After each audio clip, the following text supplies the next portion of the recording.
Hello guys and gals, this is going to be my review of Perry Mason episode 6 chapter 6 from HBO. So this week we're getting more into the weeds when it comes to the actual case, so quite a lot of the episode is actually in court with various bits of evidence or statements being read out, different witnesses being paraded. I think it's still quite slow moving in a way, the actual case. It's still slowly coming together, and obviously Perry Mason and his team are actually still trying to put all the details together of what is going to be their defense for Emily, and they know there's something to discover, but it's still kind of coming together. So part of the story is the private investigator, the private detective, actually doing a lot of research in and looking into the church and their history, and George as well, and what possible kind of shady dealings there could be. At one point there's this fight between Mason and his private detective, because he almost takes issue with Mason taking over from EB as the lawyer for the case, and he says, well, what qualifies you, sort of thing, what gives you the right? You were just like a private detective like me, private investigator. So there's this whole thing where he gets frustrated, but both Mason and Della sort of put their foot down and kind of say, well, this is the way it was, he was training and all this sort of thing. But it is quite a salty exchange, but obviously in the end he does his job basically, and starts getting together all these little details. So it's quite slow burning, but there are some pretty big things coming out in this episode. Speaking of EB, there is actually one light moment with Mason when he's in a car and he's kind of losing his mind a little bit, but it's obviously like a metaphorical type exchange where he's like going off in the car at EB, even though EB's obviously no longer around, but it's like him almost venting his frustrations into thin air. He's just screaming, and again, this is very sort of hammy, as quite a lot of this show has been. But yeah, he's just screaming in the car, EB, and just criticising him really for deserting them, for taking the easy way out, and not being around to see this case through. And yeah, it's a very angry sort of scene from Mason, but it's partly showing that he's still healing from the passing of his mentor and that. And it's also showing that he is obviously struggling with the case, or struggling to handle the pressure of the case as his first proper case. And that's a theme in the episode, because when he first appears in court and he's like making a statement, like the opening statement, he is very nervous and he like stumbles over his words. So that's the whole thing, but he gets off to a rocky start basically, and he slowly gets into the groove, and he starts coming into his own later in the episode, where he starts picking up on things in court.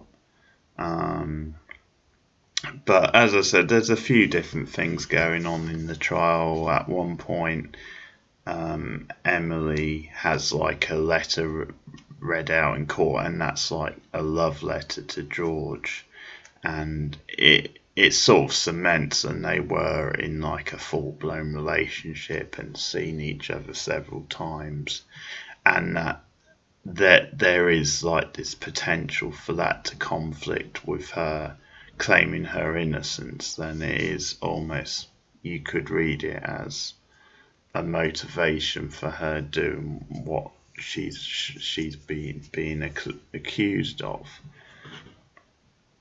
So again, that's a very kind of emotional type scene where people in court are like screaming at her, and it's again one of these very theatrical type scenes.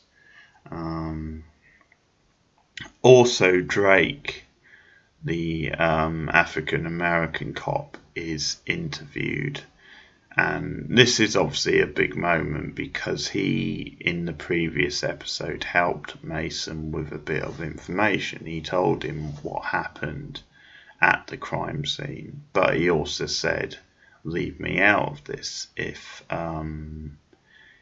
someone comes to you and asks you about me, then you don't know me, you never met me, basically. So this is quite an awkward scene, because he does basically toe the line with the police department. He does kind of stick to their versions of events and doesn't really say anything incriminating. And I guess what's interesting about the scene is that Mason, I think I read the scene as being he was quite nervous about pushing Drake too far and really trying to pressure him into anything, because he almost respects the fact that he wants to be left out of this, and it could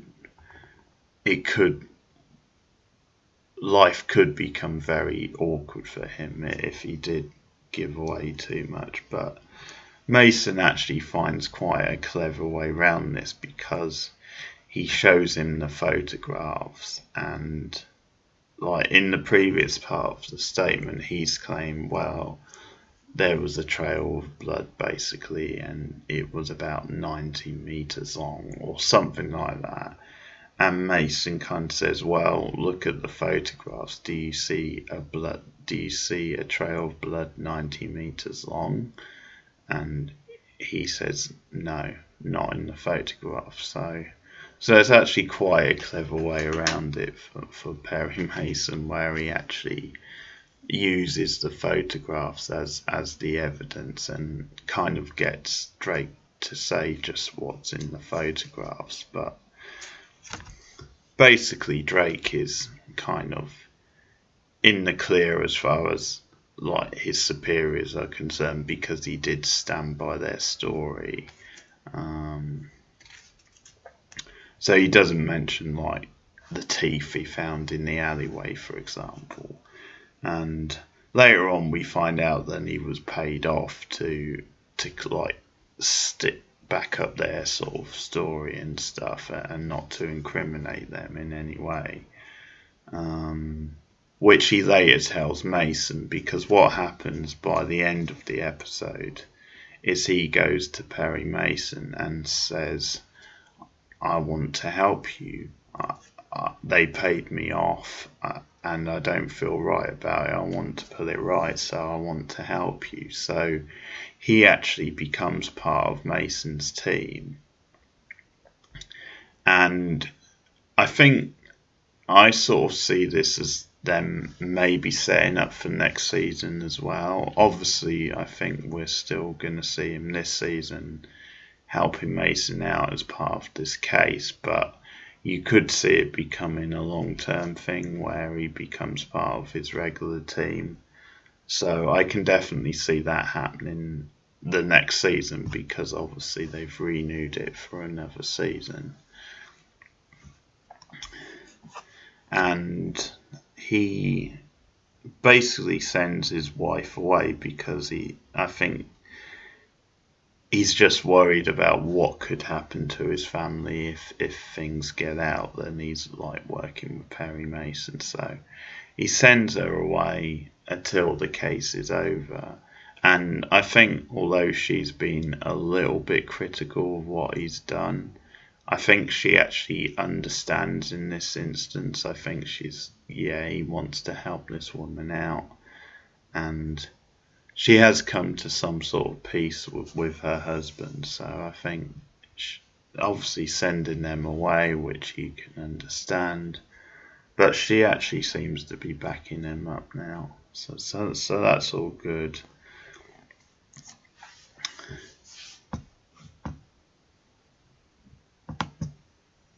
But yeah, they actually start digging into the church and their history, and what sort of connection there could be with George.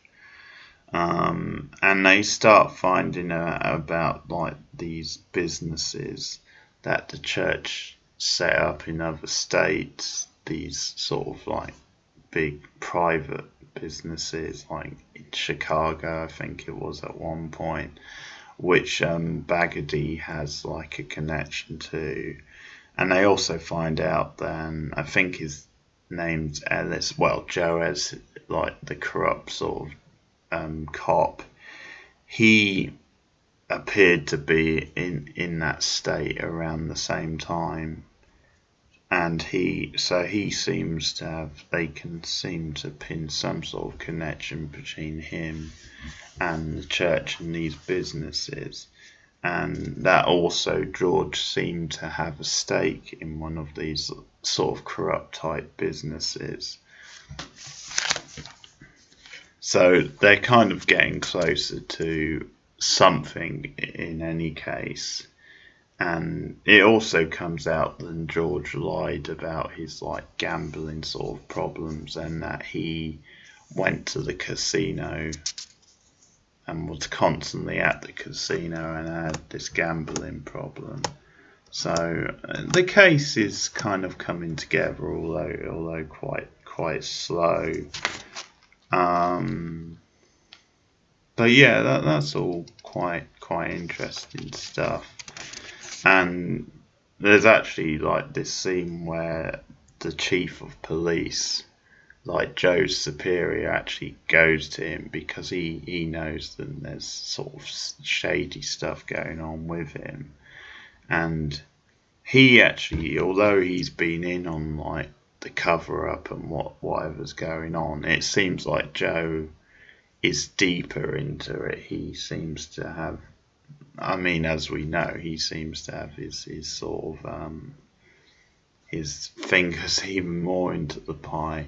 And I kind of like the line, "How dirty are you, Joe?" from the chief of police, and sort of talking in Joe's garage, and Joe's getting all defensive and trying to defend what he did, but his partner quite rightly says, "Well, think about your wife and kids. What about them?"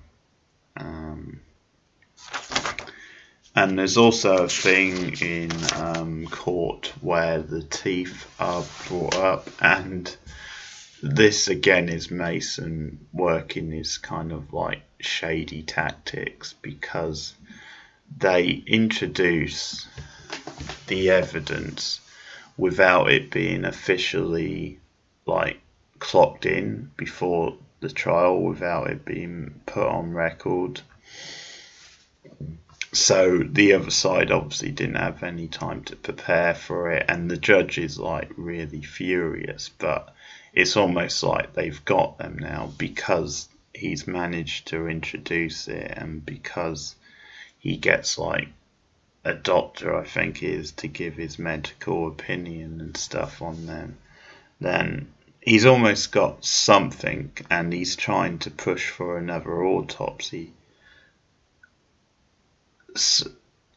on the body so he can get what he sees as an impartial sort of like reading of it, and he thinks, you know, it's going to prove then George was killed, then it wasn't suicide.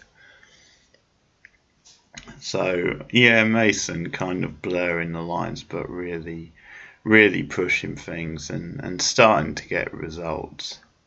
It's almost like tit for tat, because the district attorney side did something similar earlier, where they actually introduce like a witness who wasn't on the witness list.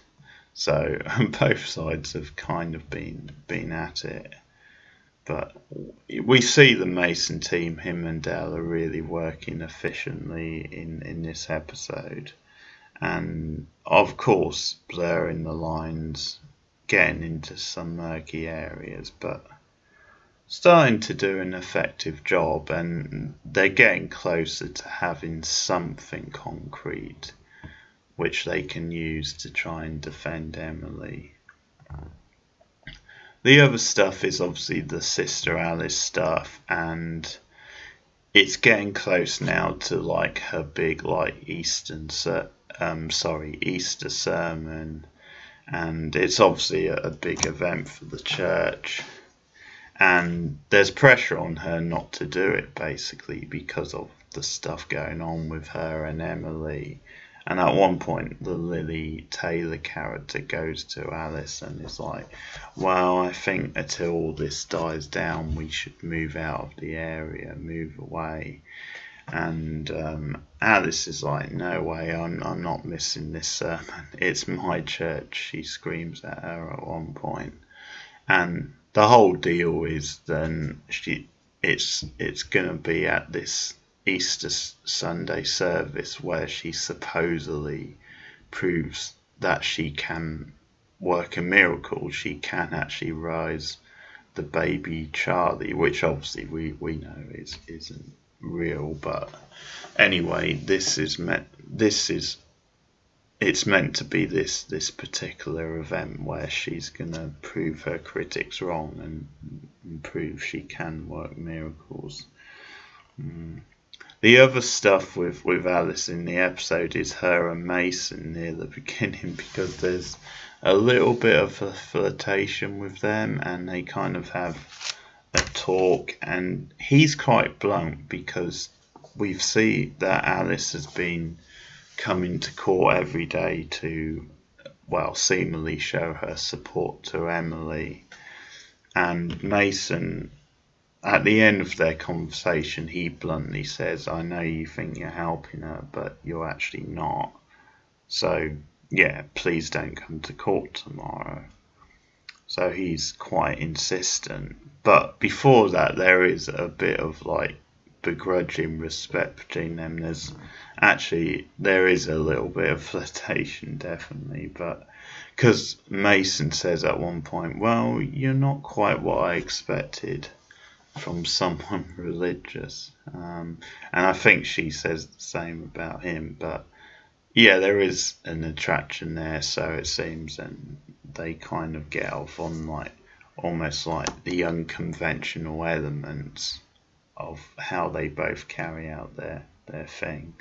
But yeah, it could just be like a basic attraction, but yeah, there's something there. So we'll see if they follow up on there.